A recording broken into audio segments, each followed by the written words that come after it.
Welcome back to the channel. If you're new here, this is my 1986 Nissan 300ZX, and that's my boy, Leonardo DiCaprio. We've been working on this thing on and off for the past 2 to 3 years. Different mods, drivability mods. We put a stock turbo kit on it, coilovers, and we redid the interior. If you look close, you can actually see the Mustang seats that I've mounted in there. I know, they were cheap, okay? I didn't want to do that, but they're comfortable and they're better than the factory one. In this video, we're gonna pull this thing out of the backyard. We're gonna get it back on the road, hopefully with minimal effort, but you never know with these older cars. This thing is 36 years old now, and she's definitely showing her age.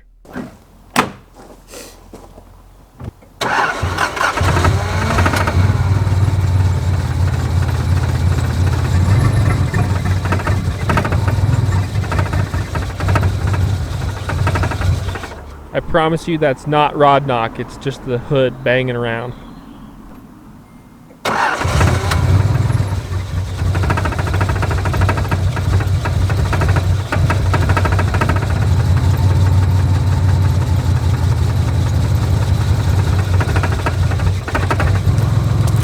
Yeah, she's not happy. Whoa. So you can see it idles, but as soon as you give it any throttle, it's starving for gas. You can watch the AFRs go straight to 17 and then zero out.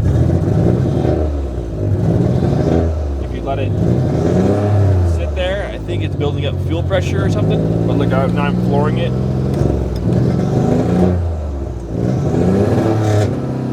See?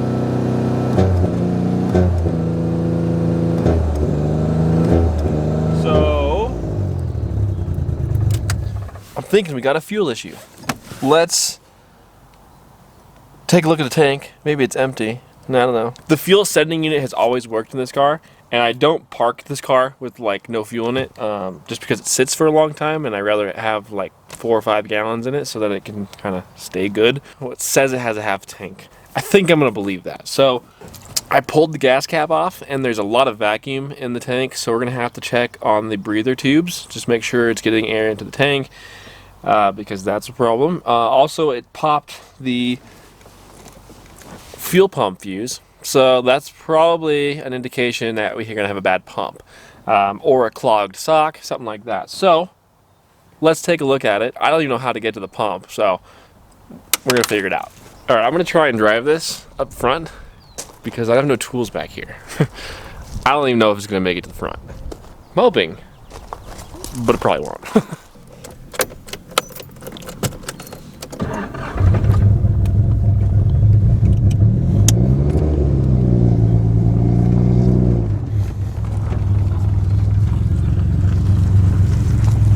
Hopefully, this makes it around the corner. Oh, that's not good.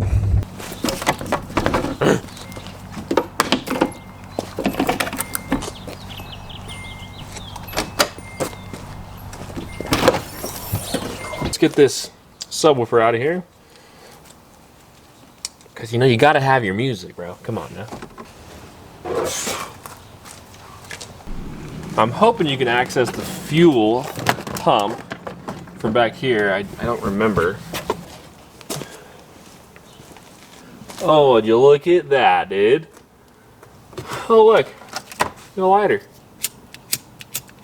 Doesn't work.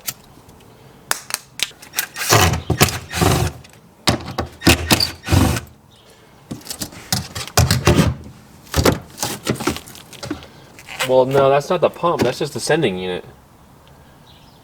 How do you get to the pump? Because there's no hoses. It's just the sending unit itself. Oh. Oh, wow. You have to drop the tank to get to the fuel pump. Wow. That's super lame, dude. I don't know if this is going to make it to the shop. We might have to drive up to the shop and put this on the lift.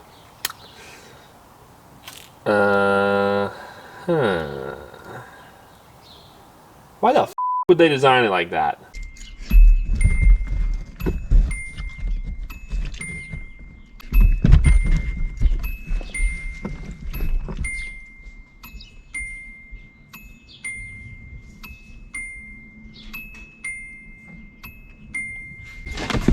Ooh.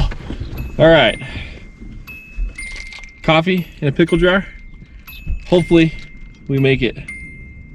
Yeah? Think we're gonna make it? How about you? Okay, great. All right, well now we have to drive to the shop and it's a little farther around the corner. All right, she's running. Got the fuel pump. All right, let's go. Oh, we're going. Oh, we're in second gear. Oh, and she's not happy.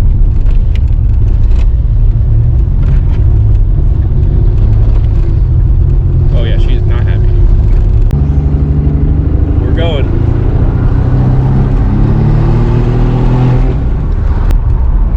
And she's dead. Well, let's just take a little detour. Actually, she's still rolling. Just kidding. We're gonna continue because it's kind of going. We're at a stoplight now. Hopefully it works. It's green.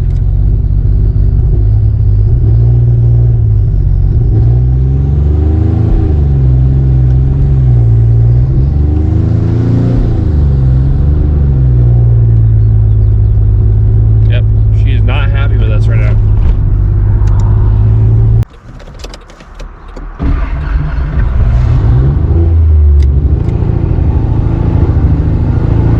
Oh shit. Oh shit. Oh my god. Oh, that's it. That's all she had. She did really good there for a second.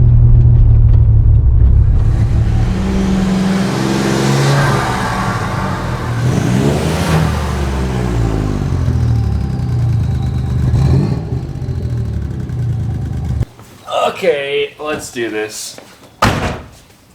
This job just went from 40 minutes to 2 hours, like that. Oh. Let the fun begin. All right.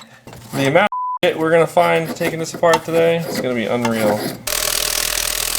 Now that we have the wheel out of the way, we can get into the filler neck area. The neck is covered by a plastic shroud that is secured with 4 10mm bolts. Underneath that, there is a metal protective ring that keeps the filler neck protected from road debris and tire failures.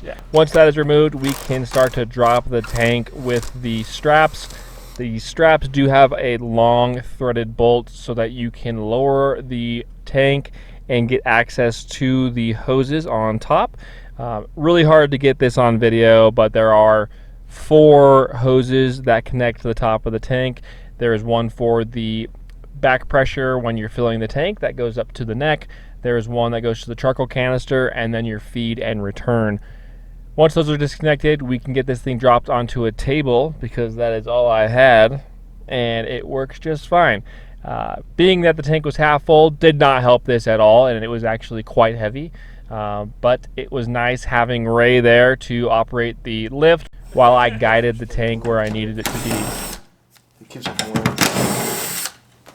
This is original. It's 36 years old. I'm sure it is. Which is crazy. You think they last that long? Made in Japan. No way. OEM. That's crazy. Ooh, let's drop that in the tank.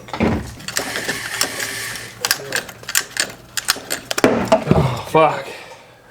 That thing is old school. Yeah, this is going to be way too short. Alright, we're back from O'Reilly's.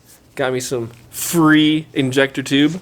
Gonna reuse the old clamps because they're so clean still. Look how nice these are.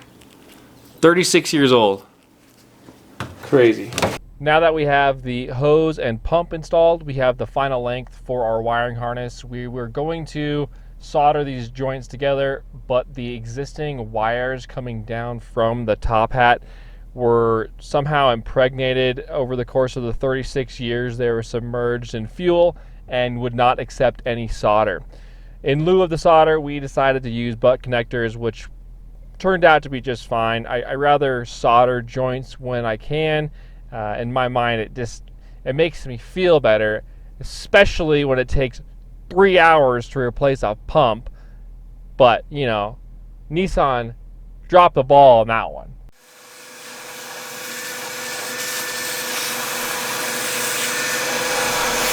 And this is where everything fell apart. Just kidding. The sending unit body on these cars is so large. It has like the 3 legs down to the lower pedestal area to hold that giant factory pump. And I said, yeah, we don't need that. So I chopped up the entire cage and I made the new bracket and got that thing in there. If you're replacing your fuel pump, I recommend you chop it all apart and make your own brackets too, because getting that back in is a huge pain in the ass. Should have done that before we did anything. Well,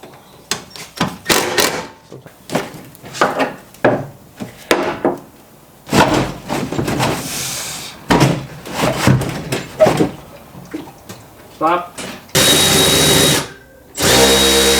Yeah.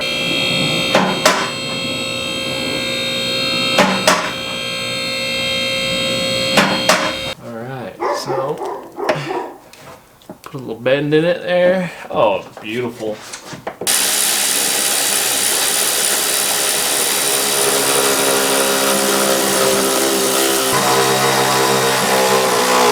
Oh yeah. Looks like everything's lined up pretty good. We're gonna get the plastics reinstalled here, get the fuel neck mounted, and then fire it up.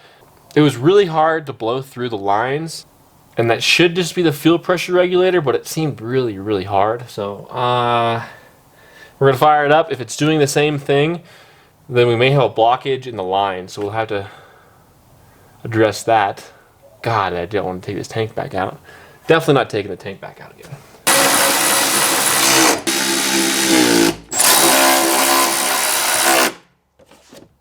Oh yeah, horrible design. Throw our lock ring back in here.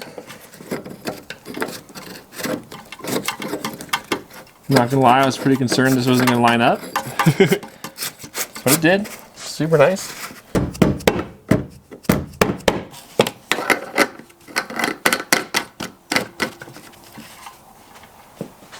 Now we'll throw our wires back through here. Hook up the fuel pump and the sending unit. Hopefully it works. If it doesn't work, it's got to be blockage in the line.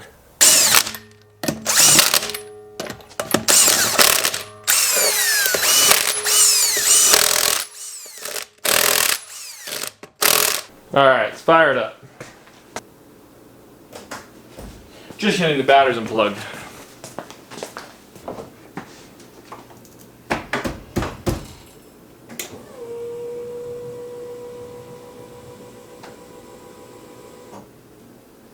That pump sounds pretty good.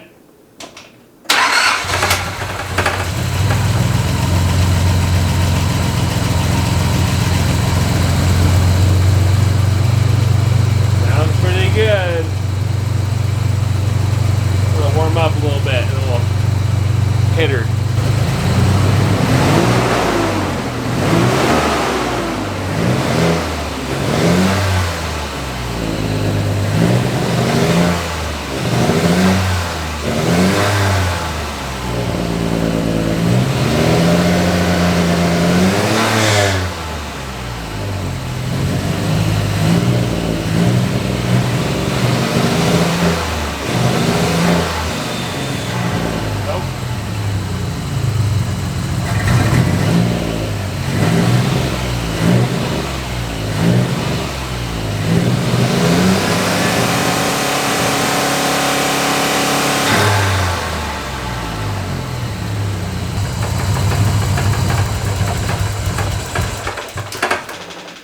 So we still have a problem.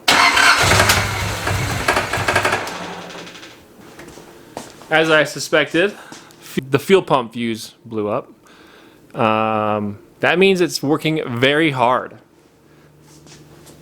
And the wires are good because it's not grounding out anywhere. That's 10 amps. That's a lot of amps. So, fire back up.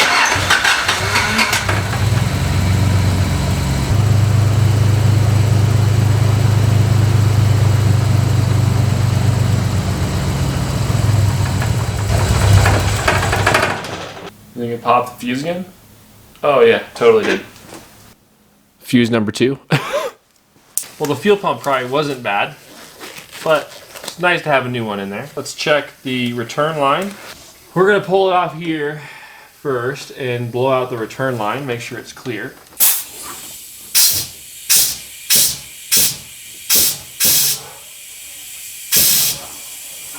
That's clear.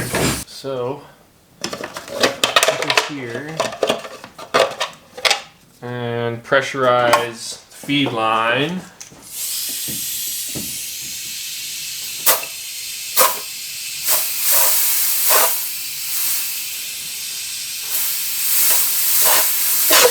Whoa!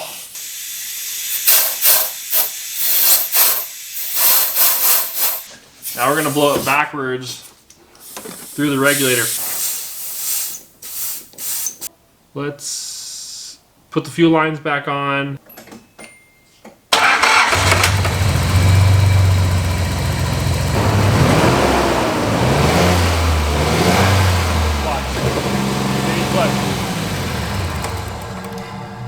At this point, we start diving into electrical and ignition and everything else that will affect drivability.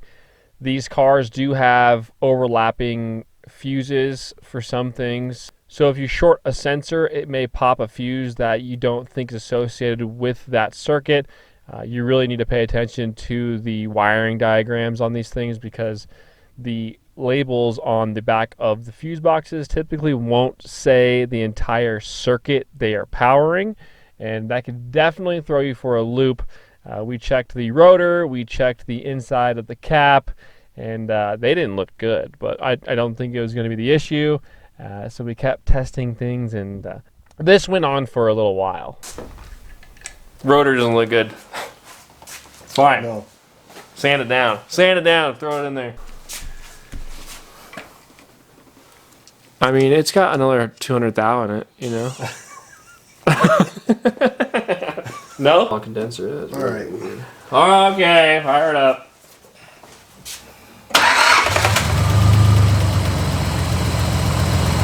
Well, it idles.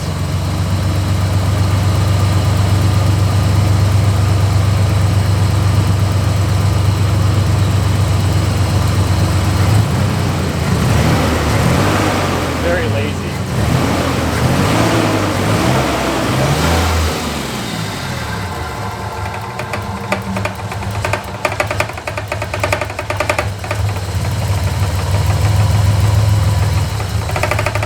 Directly related to that. If you see when Ray pinches the return fuel line, the idle increases. And it seems like it's getting enough fuel at that point. This is indicating to us that either the fuel pressure is low or we're not getting enough fuel through the injectors. At no point did we think that the actual issue would be the computer not demanding the injectors to open enough. It was pretty difficult to diagnose, especially when I was not thinking about how these engines work. Most of my engines that I've built, they all run off a MAP sensor and barometric pressure. This thing runs off a MAF, and that is not cool. You know what? I'm going to pull the MAF off just to look at it because we have been running it without this filter on. Like the filter just separated, see? And then I just drove it around for a long time. You know why? Because I don't want this motor anymore, okay?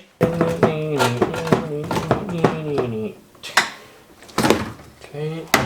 Oh my God, I found a pick. We got the mass airflow sensor off and it looks really bad, but the connectors and the little filaments inside are all connected.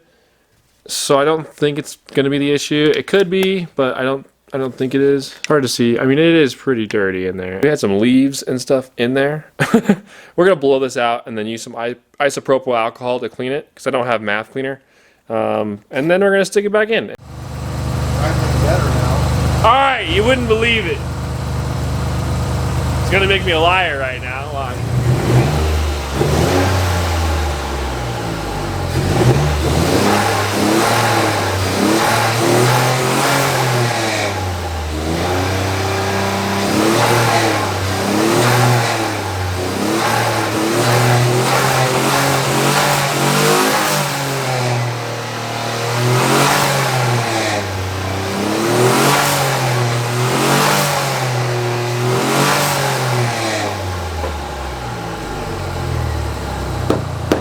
Well, that could have been really easy. Well, I guess this is probably not good. $50. I'm gonna be honest with you, I've been driving it around without an air filter before winter for a long time. I'm talking months. No air filter. Yeah. So, it makes sense that that's a problem. All right, people, it's the next day because we were around with the wrong issues. All right, I admit it. Sometimes you look at a duck, it quacks like a duck, and you don't think it's a duck, and sometimes you up. All right, but let me just go over one more time what was going on. So we had a fuel pressure issue where it was popping the fuse, but what I didn't know is we had two open wires at the O2 sensor that intermediately were tripping the fuse for the fuel pump. Don't ask me why they're connected, but they are. So I was chasing down that issue on top of a dirty MAF.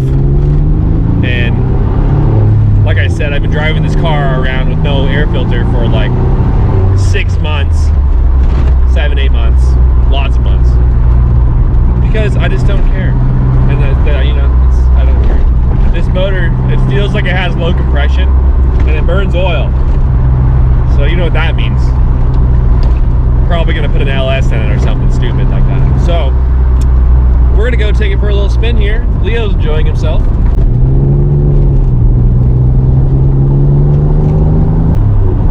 But it definitely drives really nice. You know, we got 12.0 on the AFRs at 5 pounds of boost. It gets terrible gas mileage, like super terrible gas mileage. Like 9, or like, I would say like 9 miles to the gallon maybe. It's pretty bad. But it's fun, it looks good. Leo enjoys it.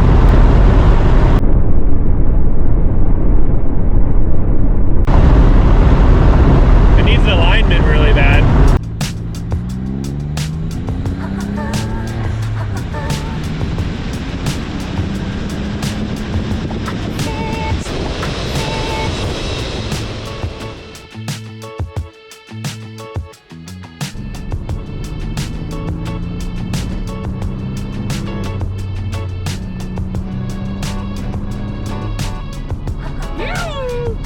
I fucking love this car, dude. She's on rails.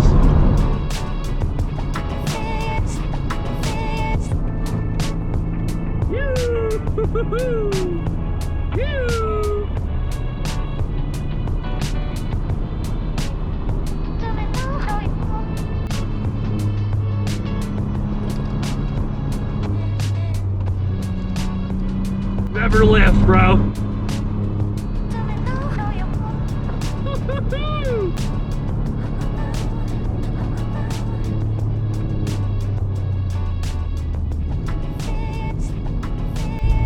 Alright, that'll be it. That's how you clean your MAF and accidentally replace the fuel pump for fun, you know? But it's not like we didn't need to do it eventually. That was the original fuel pump, so I mean, it lasted 36 years. I don't know how many more years it had left in it, but now we have a new Wolverine 255 in there. Should last us a long time, so not mad about it. The design by Nissan for that fuel pump is an absolute disaster. I don't know why they wouldn't combine the sending unit and the pump so I could access it just through the trunk. It would have made that job like 25, 30 minutes, but you win some, you lose some. But the Z's back, still slow as shit, very fun to drive. I'm hoping this motor just blows up at some point so I have a reason to put something else in it, but for now, it drives, and I'm happy.